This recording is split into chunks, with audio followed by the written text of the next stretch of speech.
Known as Brickbottom. Our group, we are definitely committed to doing more going forward, and we've decided we're going to take all of the best ideas and incorporate them into our own, because they're fantastic. We're really appreciative. So first, how many people know where Washington Street and Joy Street is? Oh, great. That's super. One of the things we started this whole process out with was that it's kind of a forgotten area, and that even though there's a lot of opportunity there, people talk about it, it's not very well known, definitely not very visible. So we started with a theme of universal access, and the first point was visibility.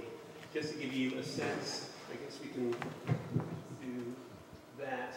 That drawing gives you a sense of where we are with McGrath Highway there on the left, the rail dissecting the slide there in the center area. And what's really interesting about this area is that we're looking at, yes, Washington Street there, we're looking at least 4, maybe 5 different neighborhoods. When you think about East Somerville, Innerbelt, Brickbottom, some of Union Square, and also Prospect Hill, all within range of that station.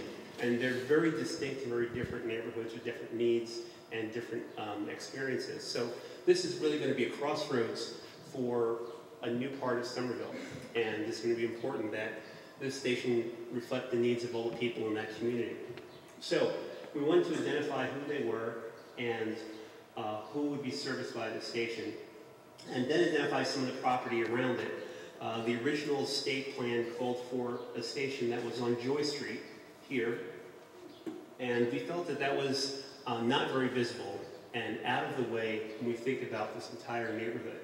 And so one of our first thoughts, and we went through a couple of different plans, our plan B was to actually take that station and move it so it was more centrally located in that area, and perhaps actually building over the bridge, which needs to be constructed or rebuilt in any case. And so that was the first part of our visibility plan, was moving the station west and providing for better access from both sides of Washington Street.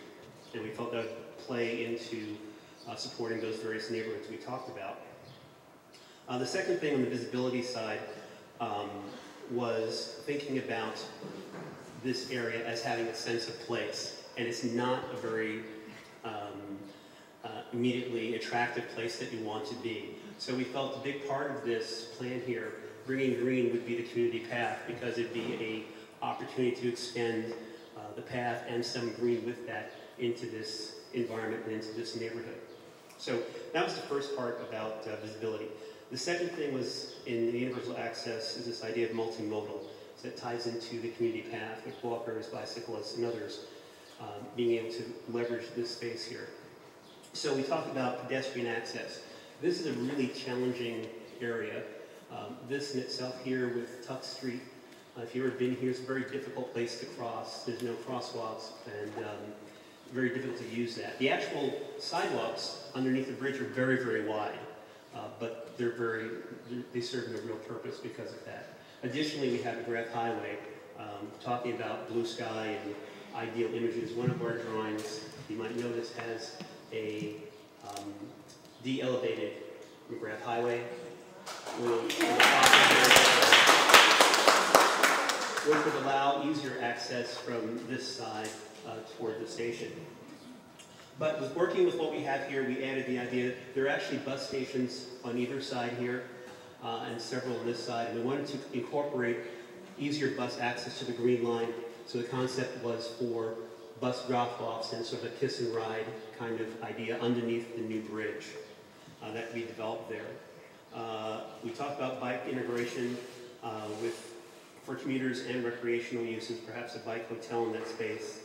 We also feel that this is an important traffic area, and one of the benefits that would come with the Green Line would be to actually use a different bridge design, which would raise the bridge a little bit and allow for Washington Street to be elevated a couple of feet. It floods there terribly. I don't know if you've ever been stuck on either side when there's a big deluge. And so we've been told that there's a possibility of a different bridge design that would allow for raising the road there and removing that possibility of flooding. Let's see, next.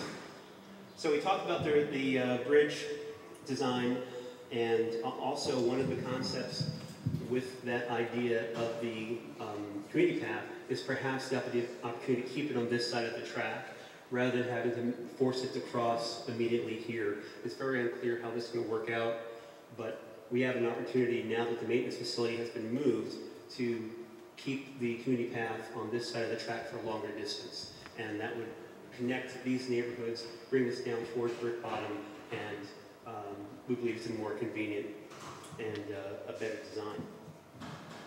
For the station itself, we don't have any pretty slides, but we saw some great examples that Ellen had of stations that were built on bridges, and I think some of the other plans here have similar designs. We thought that was interesting, but the big thing is that there's unused space on this side that belongs to MBTA, immediately behind Cafe Bello, and there's unused green space here on this side.